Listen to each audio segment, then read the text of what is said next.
एकनाथ खडसेंच्या पक्षप्रवेशाबाबत माहिती नसल्याचे एकीकडे गिरीश महाजन म्हणतात, तर जळगाव रावेरमध्ये आपल्याला जो विजय हवा होता तो आपण मिळवला असल्याचं सुद्धा त्यांनी सांगितलेलं आहे।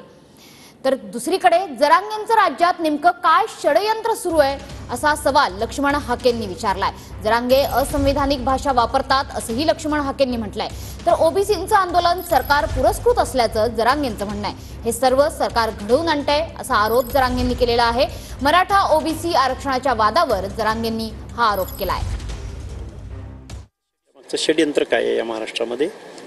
गावात एक नोंद सापडली असेल समजा अधिकृतरित्या, तर मग त्याच्या सगळ्या सोयऱ्यांना म्हणजे अख्ख्या गावाला, गावाच्या भोवतालच्या नातेवाईकांना, मग त्याच्या भोवतालच्या नातेवाईकांना, म्हणजे जरांगे साहेबांच्या भाषेत मी नाही बोलत, जरांगे साहेब म्हणतात की मी या नोंदीद्वारे 80% मराठा समाज ओबीसीत घुसवला आहे, आता 20% ह्या सगळ्या सोयऱ्याच्या अध्यादेशानं घुसवतोय। ही जी भाषा आहे ही असंवैधानिक आहे, कायदा ब्रेक करणारी आहे। हे मी शासनासमोर फॅक्ट आणि फॅक्च्युअल मांडतोय।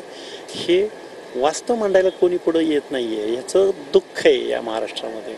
कोंडीत कसे सापडले तेच उभा करतात आंदोलन। कोंडीत काय सापडले तेच पुरस्कृत करतात आंदोलनाला। कोंडीत काय सापडले नाटकं करतात। कोंडीत काय सापडले सरकार दुसऱ्याला काही येडं समजते काय ते सरकार, आमच्यात लावून द्यायचं।